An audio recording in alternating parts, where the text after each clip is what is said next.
তোমাদের সিআর কি জয়েন করছে? ওকে তো দেখতে পাচ্ছি না। একজনকে কো হোস্ট করতে হবে।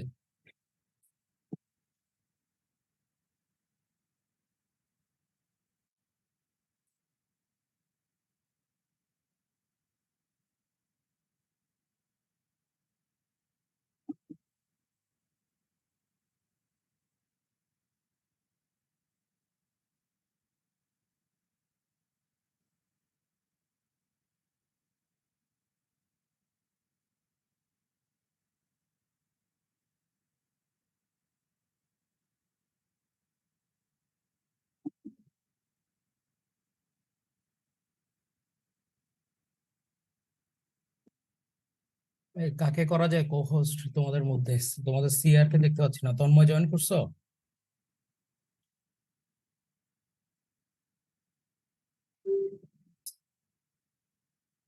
তন্ময় তুমি কি জয়েন করছো?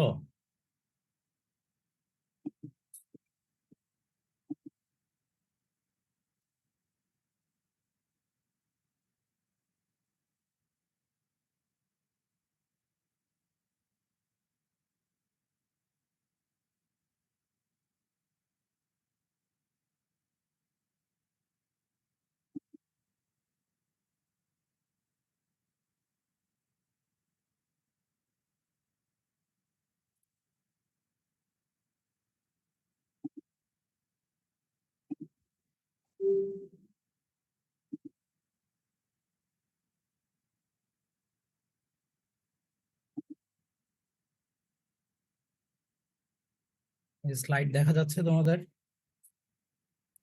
জি স্যার।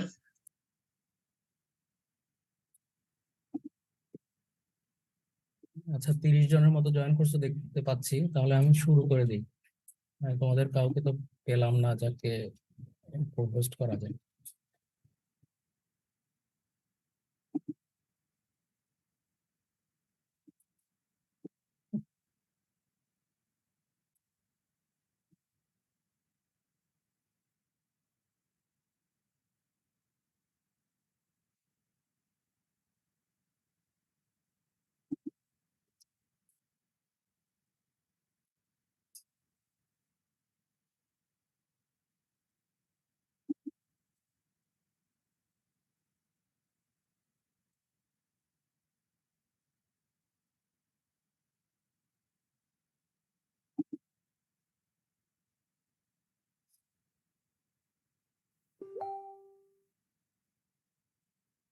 ওয়ান সেভেন দিয়ে শুরু, যার আইডি নাম্বার 69।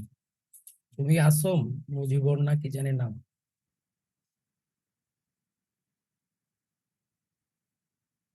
17701069।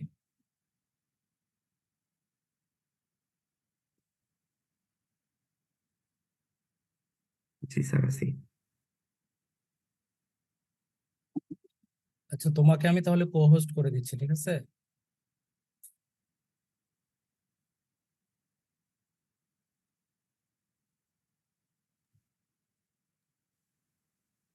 হ্যাঁ, সাইফুদ্দিন তাই না? ওকে সাইফুদ্দিন, তোমাকে তাহলে কো হোস্ট করে দিচ্ছি। এডমিট করবো আর কি, কারণ নাহলে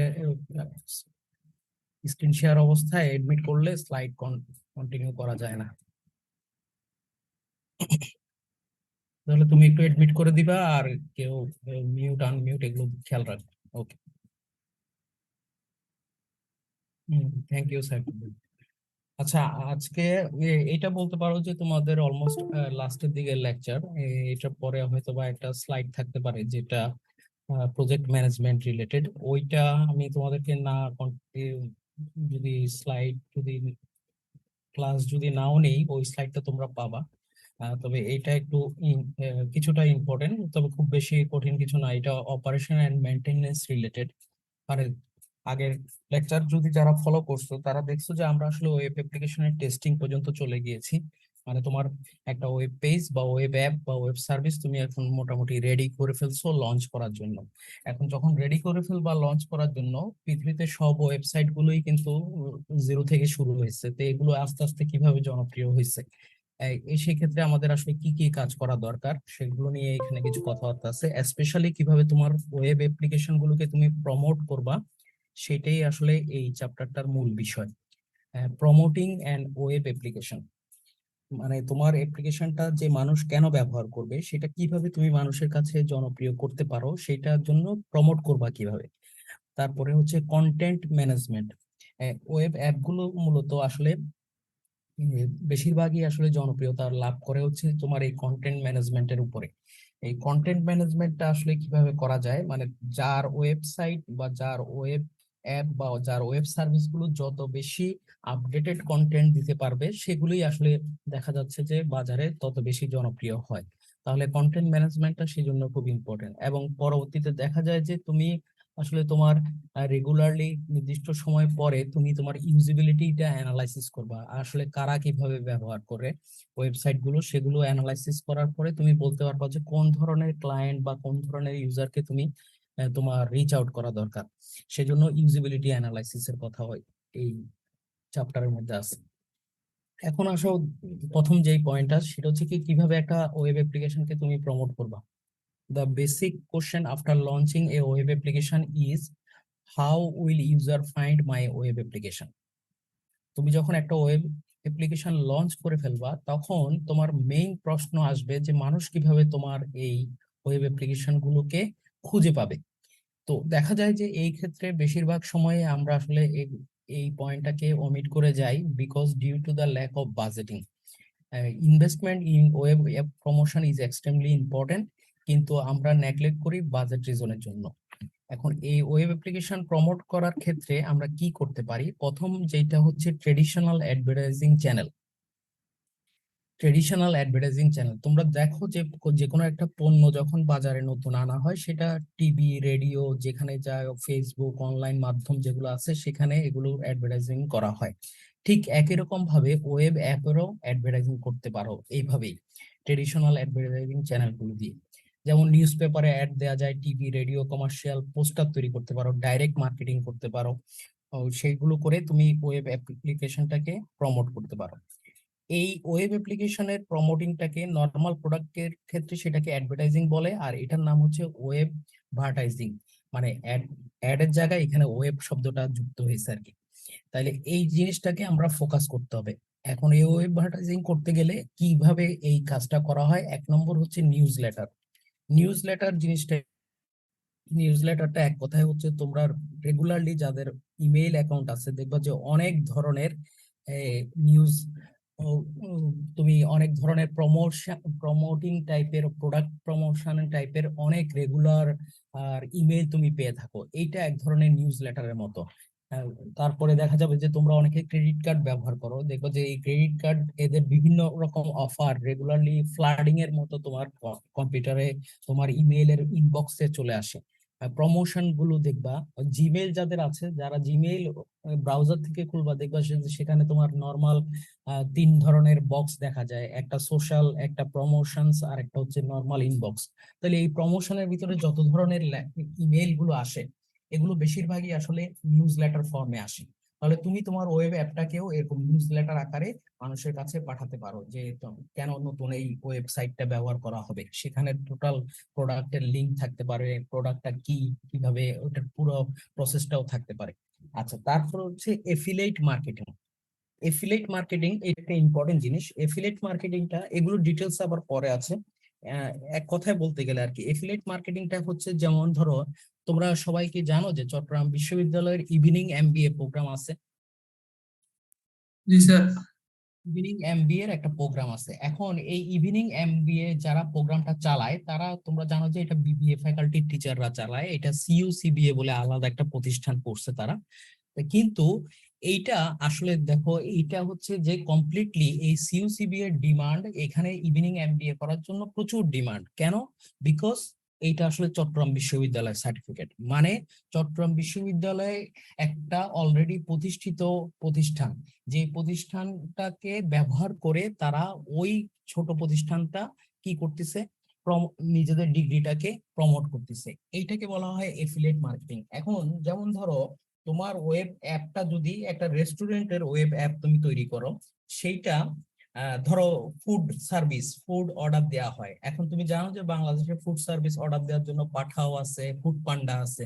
তো এখন কোনোভাবে যদি তুমি ফুড পান্ডার যে ওয়েব অ্যাপটা আছে সেটার ভিতরে যদি তোমার নতুন অ্যাপটার কোনো একটা লিঙ্ক যদি কোনো পাশে দিয়ে দিতে পারো, অ্যাড দিয়ে দিতে পারো, তাহলে সেটা হবে যে এফিলিয়েট মার্কেটিং। মানে সে, যেই ব্যক্তি ফুড পান্ডা ব্যবহার করে, সে ওই অ্যাপ থেকে মাঝে মধ্যে তোমার অ্যাডটাও দেখতে পাবে। তাহলে তার সাথে এই যার ফুড পান্ডার সাথে তোমার চুক্তিটা হবে যে হ্যাঁ, তোমার এখান থেকে যদি কোনো ইউজার আমার এখানে আমার প্রোডাক্টে ক্লিক করে, তাহলে পার ক্লিকে তোমাকে আমি এত টাকা দিব। এটা একটা কমিশনিং বেসিস বিজনেস আর কি। ঠিক একই রকম ভাবে চট্টগ্রাম বিশ্ববিদ্যালয়ও কিন্তু একটা আর্নিং সোর্স হিসেবে সিইউসিবিএ থেকে একটা কমিশন নেয়, যে ওখানে কি যে পরিমাণ হয়। এই অ্যাফিলিয়েট মার্কেটিং এটা খুবই জনপ্রিয়, এবং এইটাই হচ্ছে আসলে আমার মতে মনে হয় যে ওয়েব অ্যাপ্লিকেশন গুলোকে লঞ্চ করার ক্ষেত্রে বা জনপ্রিয় করার ক্ষেত্রে একটা ইম্পর্টেন্ট ফ্যাক্টর হিসেবে কাজ করে। মানে জনপ্রিয় সাইটগুলোর সাথে তুমি একটা চুক্তির মধ্যে আসা, যে ওই সাইটগুলোতে তোমার অ্যাপটারও একটা ব্যানার যেতে পারে, একটা লিঙ্ক যেতে পারে, অথবা অন্য কিছু কোনো ফর্মে তুমি ওদের সাথে অ্যাড হতে পারো। এটা একটা চুক্তি করতে হয় আর কি। তারপর হচ্ছে সার্চ ইঞ্জিন মার্কেটিং। এটা তো তুমি জানোই যে বিভিন্ন পৃথিবীতে জনপ্রিয় সার্চ ইঞ্জিন গুলোতে ম্যানুয়ালি তোমার ওয়েবসাইট গুলোকে তুমি ইনকর্পোরেট করতে পারো। তো সেভাবে যদি তোমারটা যদি দেখা যায় যে প্রথম পেজের মধ্যে গুগলের সার্চ এর মধ্যে দেখবা যে আমরা নর্মাল ইউজাররা যে কোনো বিষয় সার্চ করতে গেলে প্রথম 10-20টা সার্চেই কিন্তু আমরা দেখি, কিন্তু অনেকগুলো পেজ তারা একই রিলেটেড দেয়, সবগুলোতে কিন্তু যায় না সবাই। তাহলে এই সার্চ ইঞ্জিন মার্কেটিং এর মাধ্যমে তুমি তোমার ওয়েব অ্যাপটাকে যদি সামনের দিকে নিয়ে আসতে পারো, ইন্ডেক্সিং করে সামনের দিকে যদি আনতে পারো, তাহলে সেই ক্ষেত্রে তোমার এইটা আসলে জনপ্রিয় হবে। তাহলে দেখো নিউজ লেটার, এই তিনটেই আসলে মূলত ওয়েব অ্যাডভার্টাইজিং এর মূল বিষয়। একটা হচ্ছে নিউজ লেটার, অ্যাফিলিয়েট মার্কেটিং, আর একটা হচ্ছে সার্চ ইঞ্জিন মার্কেটিং। তো এখন এই নিউজ লেটারটা হচ্ছে এটা একটা regularly distributed publication process that is generally about one main topic of interest to its subscriber. এইভাবে তুমি একটা নির্দিষ্ট গ্রুপ অফ সাবস্ক্রাইবার ক্রিয়েট করে যদি রেগুলারলি তোমার আর এই অ্যাপ গুলো বা সার্ভিস গুলো এগুলো সম্পর্কে যদি তুমি প্রমোট করতে পারো, তাহলে এটা হচ্ছে নিউজ লেটার ফর্মে এটা যেতে পারে। এটা জেনারেলি ডিস্ট্রিবিউট করা হয় ইমেইলের মাধ্যমে। মনে রাখবা, এই নিউজ লেটার ফর্মটা আসলে মূলত ইমেইলের মাধ্যমে ডিস্ট্রিবিউট করা হয়। ইফেক্টিভ ওয়ে, এটা একটা effective way to win new customer. নতুন কাস্টমার ধরার জন্য এটা একটা ভালো ওয়ে। তারপর হচ্ছে অ্যাসিস্ট করে এক্সিস্টিং যেসব কাস্টমার আছে তাদেরকে অ্যাসিস্ট করে। আমি উদাহরণের সময় বলছিলাম যে বিভিন্ন ক্রেডিট কার্ডের যে নিউজ লেটার গুলো আমরা রেগুলারলি পাই, তোমরা দেখবা যে ধরো আমার অলরেডি ওই কোম্পানির ক্রেডিট কার্ড, ওই ব্যাংকের ক্রেডিট কার্ড আছে। তো সেখান থেকে আমি দেখতে পাই যে নতুন কি প্রমোশন আছে, নতুন কি অফার আছে, সেগুলো মানে তাহলে এক্সিস্টিং কাস্টমারকে হেল্প করতেছে। আবার ওখান থেকে দেখা যায় যে একদম হঠাৎ করে এমন একটা প্রমোশন দেখা গেল যে নতুন কাস্টমার, তখন দেখা গেল যে তাদের সেই প্রোডাক্টটা নেই। তো এইভাবে নতুন কাস্টমার আসে, নতুন এক্সিস্টিং ইউজারদেরকে তারা হেল্প করতে পারে। Largely use to create a strong relation with existing and potential customer. এভাবে আসলে নিউজ লেটারের মাধ্যমে তুমি নতুন এবং এক্সিস্টিং কাস্টমারের সাথে একটা পটেনশিয়াল রিলেশনশিপ তৈরি করতে পারো, এবং স্ট্রং শক্ত রিলেশনশিপ তৈরি হয়।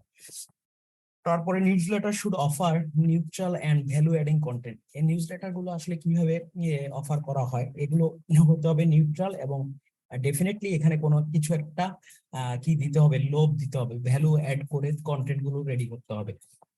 ইনফরমেশন কি থাকবে, ইনফরমেশন অ্যাবাউট ইউর প্রোডাক্ট। তারপরে প্রুভেন রুলস, দেখো এগুলো প্রুভেন রুলস। এখানে যদি তুমি ক্লিয়ার কন্টেন্ট দাও, রেগুলারলি যদি ডিসপ্লেস করো, তাহলে বলা যেতে পারে যে news letter is a successful web advertising process. তারপরে আনসাবস্ক্রাইবিং অফার, এইটা একটা মজার বিষয়। এইটা হচ্ছে যে সব সময় যে তুমি সাবস্ক্রাইব করতে হবে তা না, অনেক সময় প্রোডাক্টটা আনসাবস্ক্রাইব করার অফারটাও দিতে হবে। তোমরা জানো যে আমরা ট্রেডিশনালি ই কমার্স সাইটে অনেক কিছু অনলাইনে পারচেস করি, অনেক কিছু করি, অনেক দেখা যায় একটা রেগুলার সময় পর্যন্ত সাবস্ক্রাইব করার পরে আবার আনসাবস্ক্রাইব করার যদি ওয়ে না থাকে, তাহলে মানুষ কিন্তু ওই প্রোডাক্টটাতে যাবে না। যেমন গুগল ওয়ান ড্রাইভ, বা ধরো YouTube downloader for an example, এগুলো যখন আসলে আমরা সাবস্ক্রাইব করি, বছর অ্যানুয়ালি করতে পারি, মান্থলি করতে পারি, তাহলে আনসাবস্ক্রাইব করারও অফার ওখানে থাকতে হবে।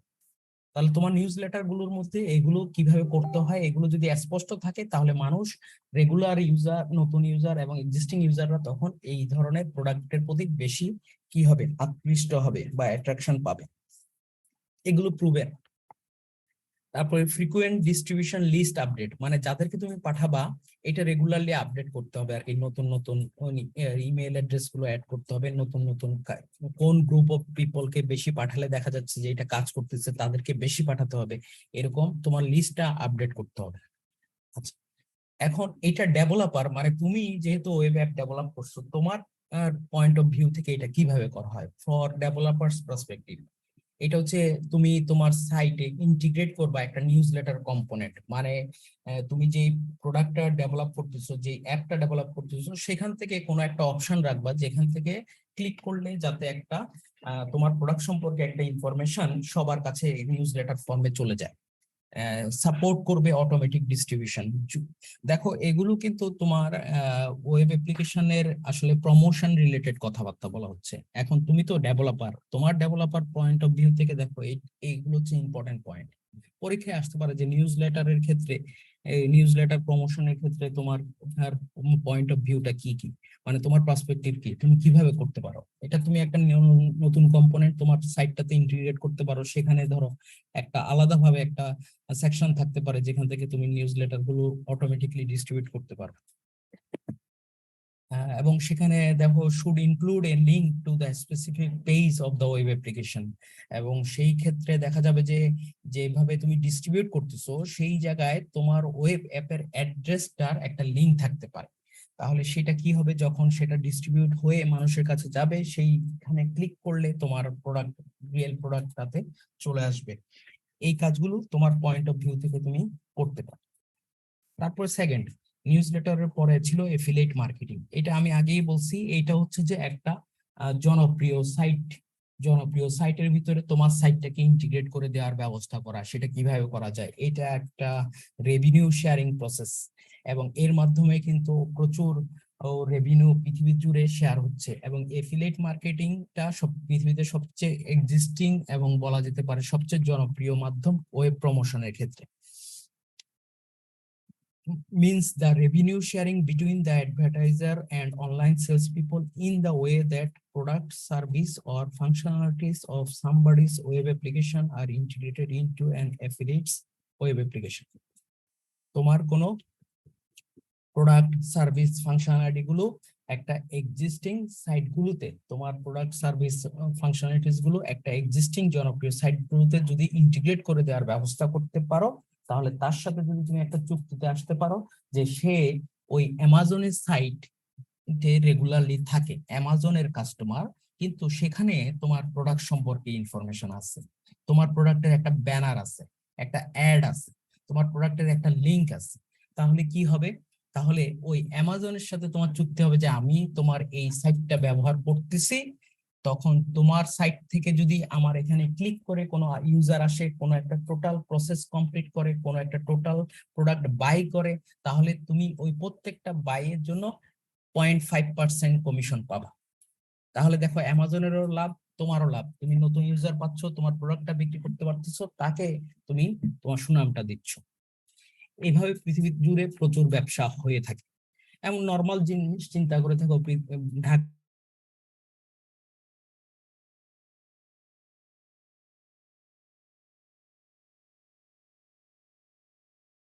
গ্রিন লাইন কোম্পানিকে দিয়ে দেয়, গ্রিন লাইন শুধু গ্রিন লাইনের নামটা ব্যবহার করে, কিন্তু মালিক হচ্ছে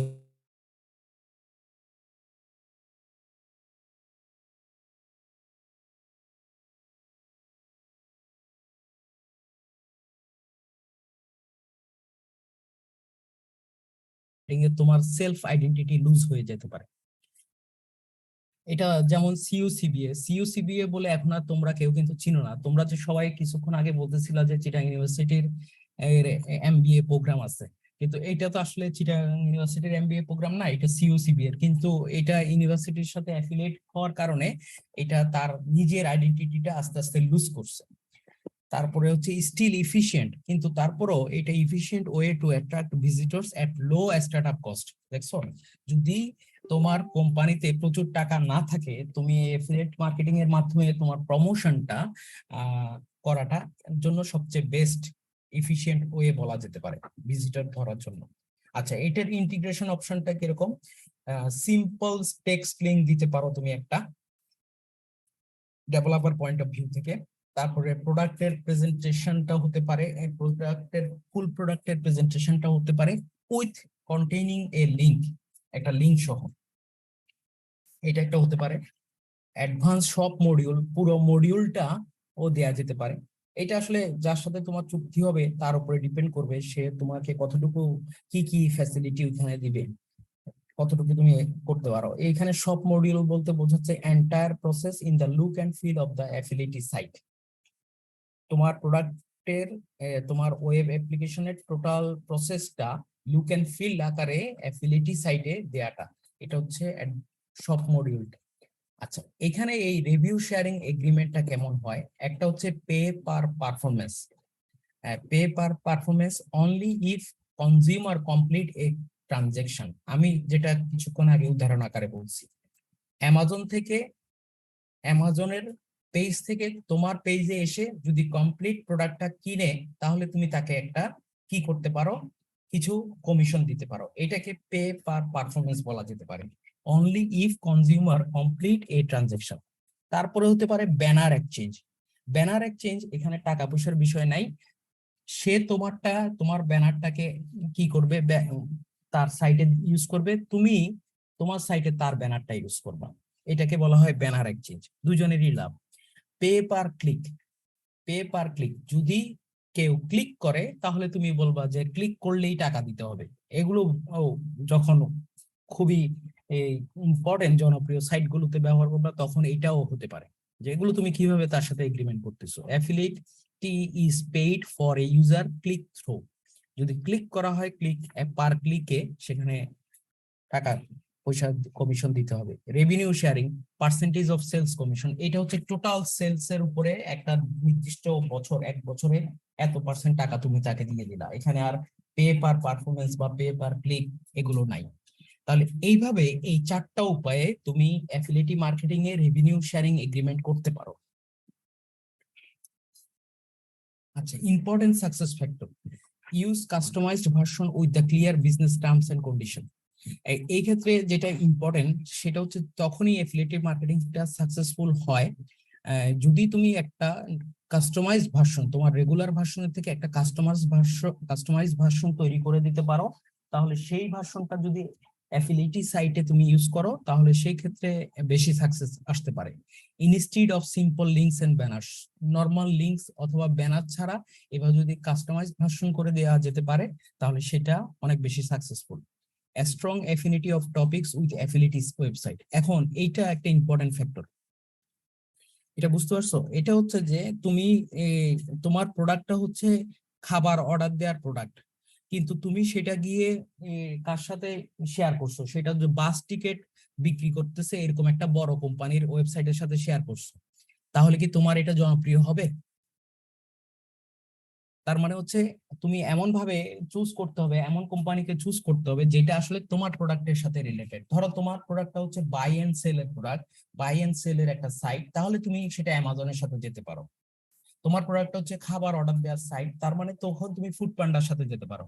তোমারটা হচ্ছে খাবার অর্ডার দেওয়ার সাইট, কিন্তু তুমি চলে গেছো গ্রিন লাইন কোম্পানির ওয়েবসাইটের মধ্যে, তাহলে সেটা আসলে হবে না। তাহলে strong affinity of topics with affiliate website, এবং এইটা কন্ট্রাক্টটা যেটা করবা, এগ্রিমেন্ট যেটা করতে হবে, সেটা হচ্ছে উইন উইন কমার্শিয়াল কন্ট্রাক্ট। দুজনেরই আসলে, তুমি যদি দেখা যাচ্ছে যে তুমি যা এমন ভাবে চুজ করছো, পে পার ক্লিকে যাই চুজ করছো, সবাই তো আর কমপ্লিট প্রোডাক্ট তোমার থেকে নিবে না, তখন সেই ক্ষেত্রে দেখা যাবে যে তোমার কমপ্লিট লস হতে পারে। তাহলে এমন একটা সিচুয়েশনে তুমি কন্ট্রাক্টটা করবা যাতে দুই পক্ষই কিছুটা কি করতে পারে, গেইনার হতে পারে। এটাকে বলা হয় উইন উইন কমার্শিয়াল কন্ট্রাক্ট। তাহলে এই দুইটা ওয়ে খুবই ইম্পর্টেন্ট, এগুলো পরীক্ষায় কিন্তু আসবে। আচ্ছা, search engine marketing. Search engine, তোমরা জানো most popular service on the web. এটা search engine marketing attempts to win the relevant contracts by appearing on the search result page.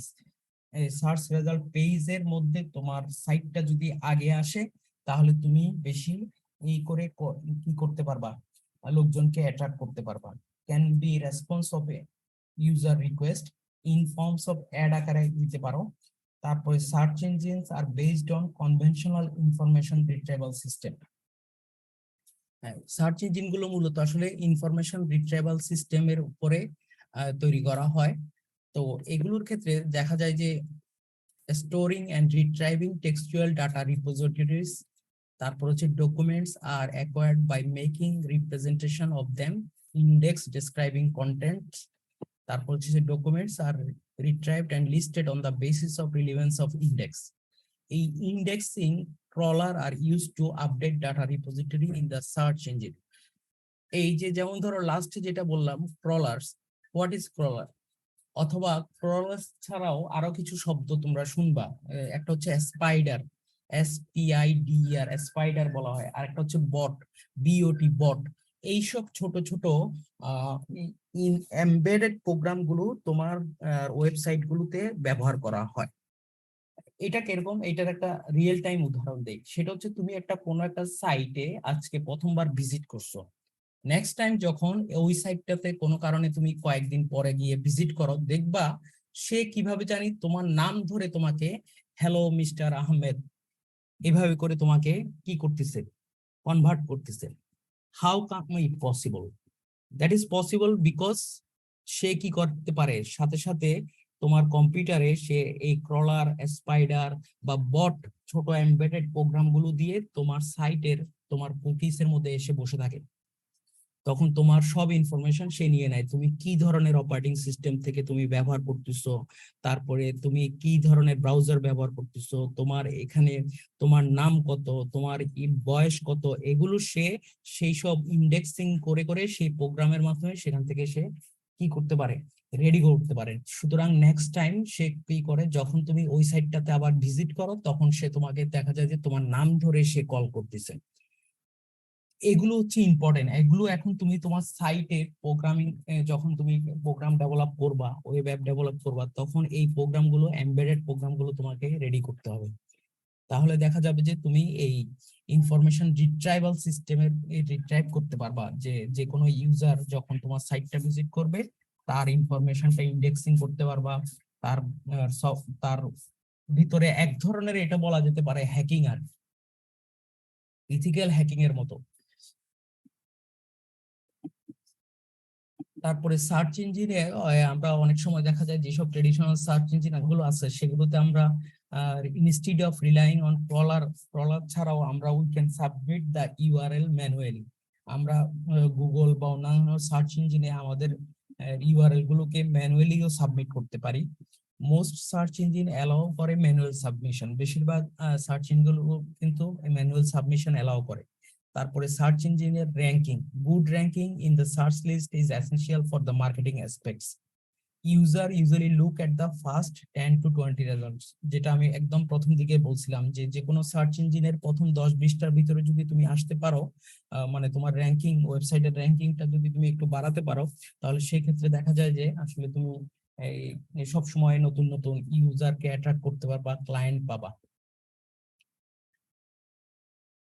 তো এই improving ranking in the search list, এটা URL should contain description of the keyword. দেখো এইটা কিভাবে করা হয়, এই র্যাঙ্কিংটার ইমপ্রুভমেন্টটা বাড়াতে পারো তুমি এমন ভাবে, এমন প্রোডাক্টের ইউআরএলটা এমন ভাবে তৈরি করবা যেটা আসলে কিওয়ার্ডটা থাকবে তোমার ইউআরএল এর মধ্যে। যেমন ধরো তুমি ট্রাভেল রিলেটেড কোনো সাইট তৈরি করছো, সেখানে www.travelbd.com হতে পারে, তাহলে ট্রাভেল কিওয়ার্ডটা তুমি সেখানে ব্যবহার করতেছো। ফুড পান্ডা, ফুড শব্দটা ব্যবহার করছে। তো এভাবে করে আসলে সার্চ ইঞ্জিনে তখন র্যাঙ্কিংটাকে বাড়ানো যায়। একটা যেমন ট্রাভেলের কথাই আছে। তারপর title of the page, title of the page তুমি ইউজ করতে পারো। Some search engine include while listing, তারপরে কিওয়ার্ড মেটা ট্যাগ, এগুলো ডেসক্রিপশন মেটা ট্যাগ, এগুলো তুমি যদি তোমার প্রোডাক্টের কিওয়ার্ড গুলো ডেসক্রিপশনের, প্রোডাক্টের ডেসক্রিপশনের গুলোর যদি এগুলো মানে ট্যাগ দিয়ে এমবেডেড করে যদি দিতে পারো, তাহলে সেই ক্ষেত্রে সার্চ ইঞ্জিনের র্যাঙ্কিং তোমার ভালো হবে। Content of the web application, এটা অনেক জটিল, যদিও পুরো কন্টেন্ট অফ দ্য ওয়েব অ্যাপ্লিকেশনটা দিয়ে দেওয়া, এটা আসলে সবসময় পসিবল না, কিন্তু একদম গুড ওয়ে হচ্ছে যে একটা হচ্ছে যে কিওয়ার্ড ব্যবহার করতে পারা, আর একটা হচ্ছে টাইটেল পেজ যদি তুমি ব্যবহার করতে পারো তাহলে সেই ক্ষেত্রে মূলত বলা যেতে পারে যে র্যাঙ্কিংটা আস্তে আস্তে ইমপ্রুভ করে বেশি। আচ্ছা, তারপরে সেকেন্ড যে পয়েন্টটা ছিল, এই তিনটা পয়েন্ট গেল আসলে কিভাবে তুমি তোমার ওয়েবসাইট গুলোকে প্রমোট করবা। তিনটা ওয়ে, একটা হচ্ছে নিউজ লেটার, একটা হচ্ছে অ্যাফিলিয়েট মার্কেটিং, আর একটা হচ্ছে সার্চ ইঞ্জিন ইন্ডেক্সিং। তারপরে আসো এখন, যেহেতু ওয়েবসাইট গুলো জনপ্রিয় হয় হচ্ছে কন্টেন্টের উপরে বেসিস করে, রেগুলার আপডেট করা কন্টেন্ট, রেগুলারলি আপডেটেড কন্টেন্ট যদি তুমি বেশি ব্যবহার করতে পারো সেই ক্ষেত্রে তোমার ওয়েবসাইট গুলো আসলে মানুষ বেশি ব্যবহার করবে। তো সেইটা করতে গেলে আসলে কন্টেন্ট ম্যানেজমেন্ট সম্পর্কে একটু জানতে হবে। এখানে জাস্ট একটা টপিক, এগুলো শর্ট নোট আকারে পরীক্ষা আসে। এই যেমন ধরো systematic and structured procurement, creation, preparation, management, presentation, processing, publication and reuse of the content. এটা কন্টেন্ট ম্যানেজমেন্টের ডেফিনেশন বলা যেতে পারে। তুমি যে কন্টেন্টটা ব্যবহার করতেছো সেইটা সিস্টেমেটিক এবং স্ট্রাকচার্ড ওয়েতে কাদের থেকে নিবা, কিভাবে ক্রিয়েট করবা, তারপরে প্রিপেয়ার করবা কিভাবে প্রেজেন্টেশনের জন্য, ম্যানেজিং করা, প্রসেস করা, পাবলিশ করা এবং আবার ওইটাকে রিউজ করা, এগুলোর টোটাল সিস্টেমেটিক ওয়েটা হচ্ছে content management. Contents quality is an important factor for the application acceptance. যে কোনো ওয়েব অ্যাপ, ওয়েব সার্ভিস যদি অ্যাকসেপ্টেন্স তুমি বাড়াতে চাও সেই ক্ষেত্রে কন্টেন্টের কোয়ালিটিটা হচ্ছে সবচেয়ে ইম্পর্টেন্ট। আপ টু ডেট এবং রিচ কন্টেন্ট তোমাকে দিতে হবে। তো সেই কাজ করতে গেলে, সেই কাজ যদি করতে পারো তাহলে তুমি নতুন কাস্টমার উইন করতে পারবা। Keep them visiting in the web application, তাহলে নতুন কাস্টমার তো উইন হবেই এবং এক্সিস্টিং কাস্টমাররা রেগুলারলি তোমার সাইটটা ভিজিট করবে। তুমি অনলাইন নিউজ পেপার সাইট তৈরি করছো কিন্তু সেটাতে 2 দিন পুরাতন নিউজ দিয়ে রাখতেছো, নতুন কাস্টমার, এক্সিস্টিং কাস্টমার কেউ আর সেখানে যাবে? যাবে না। আচ্ছা, ইন টেকনিক্যাল ভিউ পয়েন্ট দেখো, should allow non technical person to the manage the content. এটা তোমাদের জন্য ডেভেলপার পয়েন্ট অফ ভিউ থেকে কন্টেন্ট ম্যানেজমেন্ট করতে গেলে দেখো, মনে করবা যে সবসময় টেকনিক্যাল পারসন কন্টেন্ট ম্যানেজমেন্ট করবে, এইটা একদম ভুল কথা। এখানে তোমাকে নন টেকনিক্যাল পারসন দিয়ে কন্টেন্ট গুলো ম্যানেজ করতে হবে। শুড অ্যালাউ বলছে, অবশ্যই তোমার উচিত। যারও একজন ভালো ইংলিশ স্পিকার, ধরো তুমি ওই অনলাইন নিউজ পেপার করতেছো, অনলাইন নিউজ পেপারের জন্য তোমাকে ভালো ভালো জার্নালিস্টকে সেখানে কি করতে হবে, যোগ করাইতে হবে। তুমি টেকনিক্যাল পার্সন যদি বসে বসে আবার নিউজ কালেক্ট করো তাহলে তোমার দ্বারা আসলে কন্টেন্ট ম্যানেজমেন্ট হবে না। তারপর ভালো প্রুফ রিডার লাগবে, যেখানে ভুল ভাল ইনফরমেশন তুমি দিবা না, সে প্রত্যেকটা line word by word, grammatical mistake, pronunciation সবকিছু চেক করে করে কন্টেন্টটা দিবে। শুড সাপোর্ট মাল্টিলিঙ্গুয়াল কন্টেন্ট, এটা অনেক ইম্পর্টেন্ট জনপ্রিয় করার জন্য সাইট গুলো। এবার প্রত্যেকটা সাইটে ইংলিশের পাশাপাশি বাংলাদেশি গ্লোবাল লোকদের জন্য সাইট বানাইছো, তুমি যদি সেখানে বাংলা সাপোর্ট করে তোমার সাইটটা ট্রান্সলেট করা যায় তাহলে তুমি সেই ক্ষেত্রে কি করতে পারবা, কন্টেন্টটা মানুষ বেশি ভিজিটর সেখানে থাকবে, মাল্টি ল্যাঙ্গুয়েজ সাপোর্ট। কারণ ওয়েব অ্যাপ্লিকেশন গুলো হচ্ছে কি গ্লোবাল, এগুলো নির্দিষ্ট লোকজনের জন্য না। তাহলে তোমাকে সেখানে বিভিন্ন ল্যাঙ্গুয়েজের, বিভিন্ন ভাষাভাষী লোকজন সেখানে থাকবে, তাদের সবাইকে সাপোর্ট দেওয়ার জন্য তোমার ব্যবস্থা থাকতে হবে। অ্যামাজনের সাইটের কথাই চিন্তা করো, যে পৃথিবীর যেই দেশেই যাও না কেন সেই দেশেই তাদের ডট জেপি আছে জাপানের জন্য, ডট বিডি বাংলাদেশে তো নাই বলতে। তো এইভাবে করে প্রত্যেকটা দেশের জন্যই আলাদা আলাদা করে তাদের ল্যাঙ্গুয়েজে ওয়েব পেজটা ডেভেলপ করে দেওয়া আছে, কন্টেন্টটা ডেভেলপ করে দেওয়া আছে। তারপর রেট অফ কন্টেন্ট চেঞ্জ, কিভাবে তুমি কন্টেন্টটা কত ফ্রিকোয়েন্টলি চেঞ্জ করবা। Content of the web application are subject to the change. তুমি জানো যে content of an web application are subject to the change, মানে এটা সবসময় changeable. Rate of change depends upon the nature of the application. এটা তো বুঝো যে 1 নম্বর হচ্ছে যে তোমার প্রোডাক্টটা কি ধরনের সেটার উপরে ডিপেন্ড করে আসলে এই রেট অফ চেঞ্জটা হবে, হার পরিবর্তনের হারটা কেমন হবে। User need the most recent data, user always recent data চায়। Poor change management can lose users confidence, যদি তুমি রেগুলারলি চেঞ্জ না করো তাহলে তুমি আসলে ইউজারের কনফিডেন্স লুজ করবা। এখন এই সব কাজগুলো করার জন্য যেটা আমি বললাম যে খুবই ইম্পর্টেন্ট, সেটা হচ্ছে হোয়াট ইজ কন্টেন্ট সিন্ডিকেশন। এই সিন্ডিকেট শব্দটার সাথে তোমরা সবাই পরিচিত। সিন্ডিকেট বলে না, বাংলাদেশে বাজার রোজার মাস আসতেছে, সিন্ডিকেট করে সবাই কি করতেছে, দাম বাড়ায় ফেলতেছে সব জিনিসের। সিন্ডিকেট হচ্ছে যে গ্রুপ অফ পিপল যারা এই কাজগুলো একসাথে বসে করে। ঠিক একই রকম ভাবে এই তোমার প্রোডাক্টের যেই কন্টেন্ট, সেই কন্টেন্টটাকে একটা কন্টেন্ট সিন্ডিকেশনের মাধ্যমে তুমি করতে পারো, তাহলে এটা রেগুলারলি আপডেট থাকবে। Content syndication means the supply of the content by a syndicator for reuse in an web application by a subscriber. এটার একদম পুরো পারফেক্ট এক্সাম্পল হচ্ছে ইউটিউব সাবস্ক্রাইবার। পারফেক্ট এক্সাম্পল হচ্ছে এই স্লাইডে আছে যে ইউটিউব সাবস্ক্রাইবার। তারা আসলে দেখবা, তারা কিন্তু ইউটিউবের টেকনিক্যাল পার্সন না, কিন্তু তারা সেখানে রেগুলারলি কি করতে পারে, ভিডিও আপলোড করতেছে, ভিডিও দিচ্ছে। তো সেভাবে আসলে আস্তে আস্তে দেখো ইউটিউব কি পরিমাণ ভিডিও হচ্ছে, এবং দেখবা ওখানে বিভিন্ন রকম সাবস্ক্রাইবার আছে যারা খুব জনপ্রিয়। তো ওরা হচ্ছে আসলে কি, কন্টেন্টের সিন্ডিকেটর। এভাবে তুমি গ্রুপ অফ সাবস্ক্রাইবার যদি রেডি করতে পারো, তাহলে তোমার কন্টেন্টটা রেগুলারলি আপডেট থাকবে। পরীক্ষায় কিন্তু আসবে হোয়াট ইজ কন্টেন্ট সিন্ডিকেশন, এবং এটা সুবিধা। লাস্টলি এই চ্যাপ্টারের last topics, uses analysis. The process of assessing and analyzing the use of an web application. একটা ওয়েব অ্যাপ্লিকেশন কারা কিভাবে ব্যবহার করতেছে সেগুলো ইউজার অ্যানালাইসিস করা, সেটাকে ইউজেস অ্যানালাইসিস বলে। যে প্রক্রিয়ায় তুমি এই অ্যাসেসিং এবং অ্যানালাইসিস করবা সেটাকে ইউজেস অ্যানালাইসিস বলা হচ্ছে। Serves two measure the web application success. Uses analysis এর মাধ্যমে তুমি একটা ওয়েব অ্যাপ্লিকেশনের সাকসেস বলতে পারবা। যেমন ধরো তুমি নর্মাল যে যদি আইডেন্টিফাই করতে পারো যে 24 ঘন্টায় তোমার পেজটা কতজন মানুষ ভিজিট করতেছে, জাস্ট এইটা যদি তুমি রেগুলারলি এক সপ্তাহ ভিজিট রেগুলারলি এক সপ্তাহ যদি তুমি এটা চেক আউট করো, তাহলে তুমি বুঝতে পারবা যে তোমার ওয়েবসাইটটা আসলে কতটুকু জনপ্রিয়।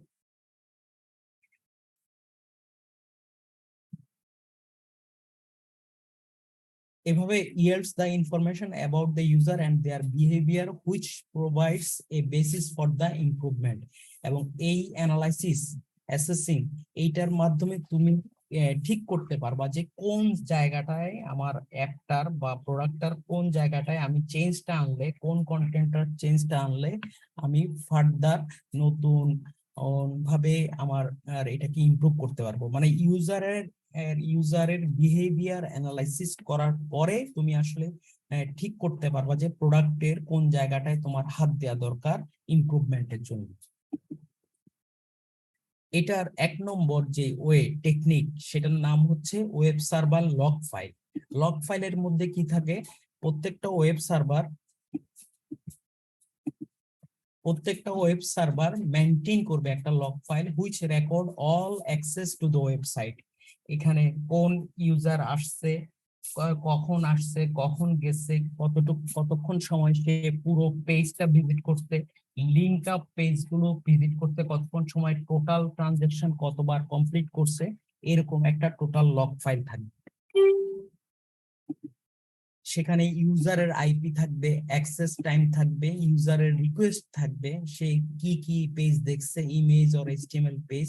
তারপরে রেফারার থাকবে, দা ইউআরএল ইউজার ভিজিটেড বিফোর, মানে তোমার সাইটটা ভিজিট করার আগে সে কোন সাইটে ছিল সেটাও থাকবে।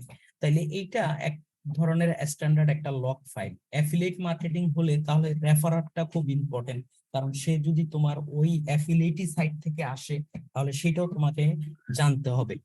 তারপরে ইউজারের এজেন্ট, ইউজারের ব্রাউজার এবং অপারেটিং সিস্টেম সম্পর্কে তোমার জানতে হবে। তাহলে দেখো এই লগ ফাইলটা যদি থাকে, নেক্সট টাইম সে যখন ভিজিট করবে তখন তুমি বিভিন্ন ভাবে হেল্প আউট করতে পারবা যে সে আসলে কোন জিনিসগুলো চায়। যেমন আমরা কোনো একটা সাইটে গিয়ে কোনো একটা নির্দিষ্ট প্রোডাক্ট যখন খুঁজি কেনার জন্য, তারপরে নেক্সট টাইম ওই সাইটে গেলে দেখবা যে সার্চে অটোমেটিক সেই রিলেটেড প্রোডাক্ট গুলোকেই দেখাচ্ছে, because of this standard log file. তারপরে পেজ ট্যাগিং বেসড মেথড, একটা হচ্ছে ওয়েব সার্ভার লগ ফাইল, তারপর হচ্ছে পেজ ট্যাগিং বেসড মেথড। এখানে লাইভ রিপোর্টিং টুলস থাকে, পেজের মধ্যে ট্যাগ করে লাইভ রিপোর্টিং টুল থাকে, যেই এরকম বিভিন্ন রকম টুল পাওয়া যায়, সেই টুলগুলো যদি তুমি তোমার পেজের মধ্যে ট্যাগ করে দেওয়া থাকে, সেখান থেকে সেই ইউজারের ইনফরমেশন গুলো নিতে পারে। গ্রাফিক অর স্ক্রিপ্ট ট্যাগ থাকতে পারে, স্ক্রিপ্ট ট্যাগ থাকতে পারে, গ্রাফিক ট্যাগ থাকতে পারে, অর্থাৎ কোনো একটা ইমেজ আছে, সেই ইমেজটার মধ্যে ক্লিক করলে সেই সম্পর্কে, ওই ইউজারের সম্পর্কে সবকিছু সে জেনে যেতে পারে। Script tags are added on each page of the application which are tracked, typically maintained by the third party. এই ধরনের পেজ ট্যাগিং বা এগুলো থার্ড পার্টি দ্বারা মেনটেন করা হয়। Keep record how many times the tag is sent or script is executed. তাহলে ওখান থেকে থার্ড পার্টি গুলো কি করতে পারে, সেটা যদি থার্ড পার্টি কোনো অন্য কোম্পানি তোমার পেজের ভিতরে যদি লাইভ রিপোর্টিং ট্যাগ টুল ব্যবহার করে, তাহলে তাদের সাথে তোমার থাকবে, সে তোমাকে জানাবে যে হ্যাঁ, তোমাকে এখানে এতজন ইউজার আসছিল, এতজন ইউজার আমার এই স্ক্রিপ্টটা এক্সিকিউট করছিল, এইভাবে তুমি তার ইউজারের অ্যানালাইসিস, এক ধরনের অ্যানালাইসিস করতে পারবে। The success of a commercial web application is typically measured by the number of visitor or access to the web application. দেখো, success of a commercial web application is typically measured by the number of visitor or accesses to the web application. সুতরাং ultimate কথা হচ্ছে এই statistical indicator যেটা আছে, সেখানে বলছে users analysis এর পরে তুমি এই কতজন ইউজার তোমার এখানে ভিজিট করলো, কতবার অ্যাক্সেস করলো তোমার অ্যাপ্লিকেশনটা, সেটাই হচ্ছে তোমার সাকসেস। এখন এই স্ট্যাটিস্টিক্যাল ইন্ডিকেটর কি কি? এক নম্বর হচ্ছে হিট। হিট কি? Number of elements in a requested page. মনে রাখবা, হিট একটা রিকোয়েস্টেড পেজে কতগুলো নাম্বার অফ এলিমেন্ট আছে, সেটা হচ্ছে একটা হিট। এখানে হতে পারে, হিটের মধ্যে থাকতে পারে যে ইমেজ থাকতে পারে, টেক্সট থাকতে পারে, ইন্টারেক্টিভ এলিমেন্ট থাকতে পারে, চ্যাট বক্স, বট, এগুলো থাকতে পারে। তারপরে টেক্সটও হতে পারে হিটে আকারে, ইমেজ গুলো হতে পারে, এগুলো হচ্ছে হিট। তারপরে not meaningful because a page can have multiple elements. Hit অনেক সময় মিনিংফুল না, কারণ একটা সিঙ্গেল পেজে এরকম হাজার হাজার মাল্টিপল এলিমেন্ট থাকতে পারে। তারপর হচ্ছে পেজের ইমপ্রেশন, স্ট্যাটিস্টিক্যাল ইন্ডিকেটর। একটা হচ্ছে হিট আর একটা হচ্ছে পেজ ইমপ্রেশন, মানে a single page or a combination of total pages send to a user as a result of that user request. যখন ইউজার তোমার কাছে তোমার অ্যাপটা জন্য রিকোয়েস্ট করবে, www.travel.com লিখবে, তখন তুমি তাকে রেসপন্স আকারে যেই পেজটা পাঠাবা, যদি কম্বিনেশন অফ পেজেস পাঠাও, তাহলে সেটা হচ্ছে একটা করে image impression. Page impression counts page loaded completely. এই পেজ ইমপ্রেশনটা কিভাবে কাউন্ট করা হয়? টোটাল পেজ কমপ্লিটলি লোড হলে সেটা একটা পেজ ইমপ্রেশন কাউন্ট করা হয়। তারপর হচ্ছে visit, A series of one or more pages impression. তার মানে পেজ ইমপ্রেশনটা হচ্ছে টোটাল কয়টা পেজ গেল, সেটা হচ্ছে তার পেজ ইমপ্রেশন। সেখান থেকে তুমি দেখা যাচ্ছে যে সেই সিরিজ অফ কতগুলো ইমপ্রেশন গেল একজন ইউজারের কাছে, সেটা হচ্ছে একটা visit, which ends when there is a gap of 30 minutes or more between successive pages impression for that user. I didn't get that. Could you try again?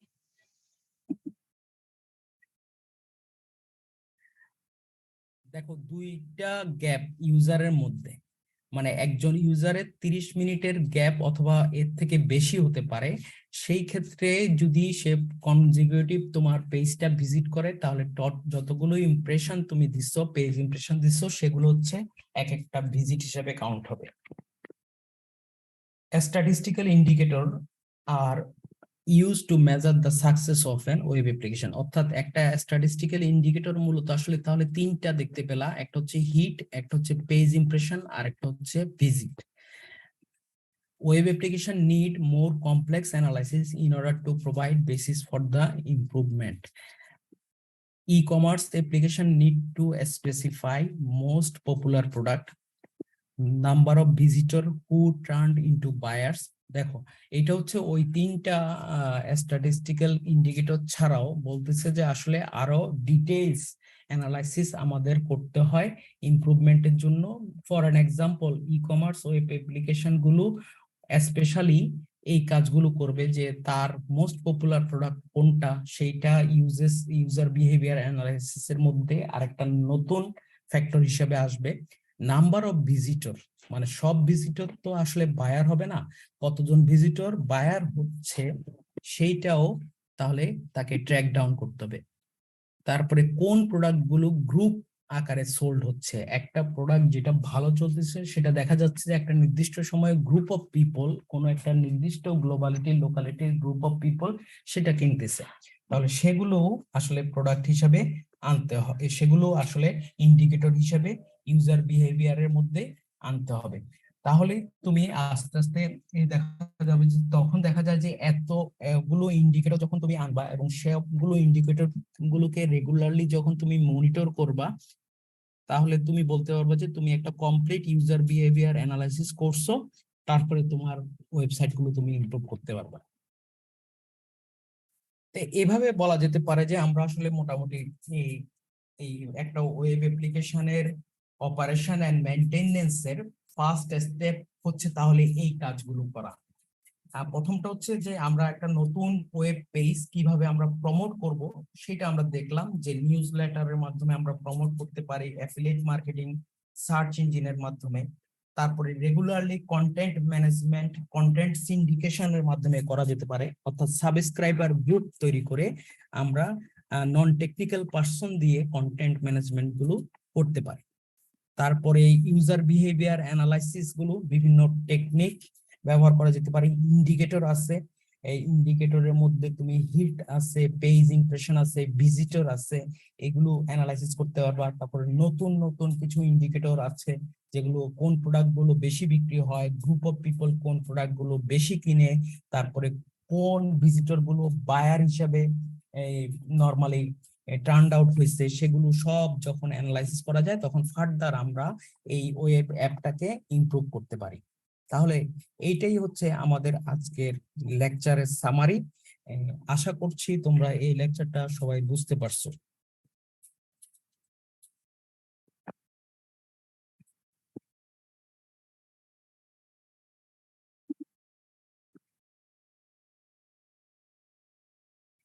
দেখা যাচ্ছে 61 পিপল দেখতে পাচ্ছি, মানে 60।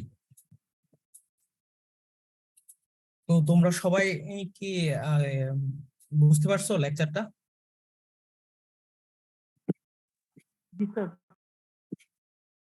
আচ্ছা, যতটুকু বুঝছো এটা নট সো মাচ টাফ। এই যাই দেখতে পাচ্ছ যে তোমাদের বেশিরভাগ এই অংশগুলো আসলে খুব একটা কঠিন কিছু না। এগুলো তুমি জাস্ট একটু মাথায় রাখবা যে এগুলো থেকে কোন জিনিসগুলো ইম্পর্টেন্ট। আমি এই ক্লাস লেকচারের সময় মাঝে মধ্যেই বলছি যে এই পয়েন্টগুলো ইম্পর্টেন্ট, যেমন ধরো কন্টেন্ট সিন্ডিকেশন, এইটা শর্ট নোট আকারে অনেকে আসে। তারপর এফিলিয়েট মার্কেটিং এ তুমি কিভাবে কন্ট্রাক্ট গুলো করবা, তারপরে ইউজার বিহেভিয়ার অ্যানালাইসিস এ হিট, পেজ ইমপ্রেশন, তারপরে ভিজিটস, এগুলো আসলে শর্ট নোট আকারে পরীক্ষায় আসে। তো যাই হোক, তোমরা নেক্সট তোমাদের সাথে আমার কাজ যেটা সেটা হচ্ছে তোমাদেরকে আমি অলরেডি ইনফর্ম করছি যে তোমাদের একটা হচ্ছে ইয়া থাকবে, এটা কি জানি বললাম, তন্ময় আছো? জি স্যার। 12 তারিখ ক্লাস টেস্ট হবে বলছিলেন। সবাইকে জানাইছো যে তোমাদের ক্লাস টেস্টের কথা? জি স্যার। ক্লাস টেস্ট তাহলে আমরা কয় তারিখ জানি বললাম? স্যার 12 তারিখ বলছেন। হ্যাঁ, 12 তারিখ, ঠিক আছে। আমাকে তন্ময় তুমি 11 তারিখ অবশ্যই মনে করায় দিবা। তো 12 তারিখ আমরা সেকেন্ড ক্লাস টেস্টটা নিব। আর তোমাদের হচ্ছে যে আমি একটা অ্যাসাইনমেন্টের কথা বলছিলাম, সেটা হচ্ছে যে তোমরা ওই টেস্টিং, তোমার ওয়েব পেজের টেস্টিং এর একটা চেকলিস্ট গ্রুপ ওয়াইজ, তোমরা যারা গ্রুপ ওয়াইজ কাজ করতেছো তারা গ্রুপ ওয়াইজ দিলেও হবে, তবে সবার আইডি নাম্বারটা অবশ্যই লিখে দিতে হবে। স্যার এইটা তো বলছিলেন যে প্রজেক্ট কমপ্লিট যেহেতু হয়নি তাই আপনাকে পরে ভেবে ফেলতাম। হ্যাঁ, এখন এটা যদি তোমার থিওরি পরীক্ষার আর পরে নাগাদ চলে যায় তাহলে তো অনেক দেরি হয়ে যেতে পারে। কারণ আমি চাইবো যে তোমাদের এই মানে সিএটিএম, যেটা তোমাদের class attendance plus class test এবং অ্যাসাইনমেন্টের মার্কস, এটা আমি পরীক্ষা শেষের আগে আগে যাতে রেডি করতে পারি, এই জন্য আমি চেষ্টা করতে চাচ্ছিলাম যে তোমাদের অ্যাসাইনমেন্ট, সেকেন্ড অ্যাসাইনমেন্টটাও যাতে একটু তাড়াতাড়ি করা যায় কিনা।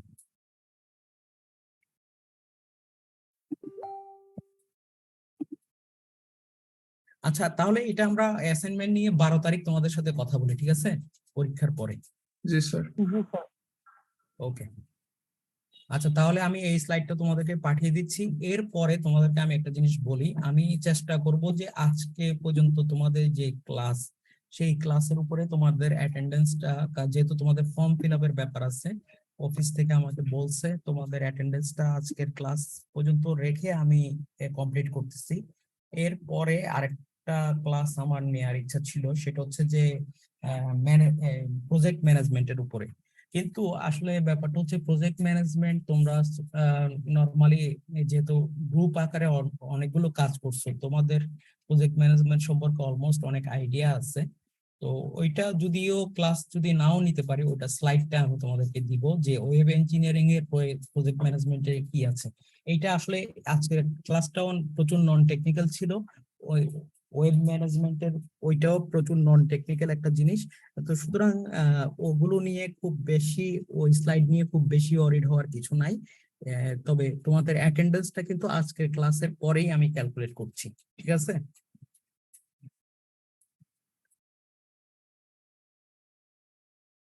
এটা জাস্ট তোমাদের ইনফরমেশন জানায় রাখলাম আর কি। তাহলে আজকে এখানে শেষ করছি। ওকে, সবাই ভালো থাকো। স্যার আসসালামু আলাইকুম।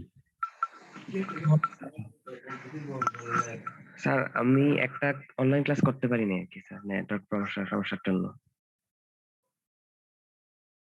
তোমার নাম কি?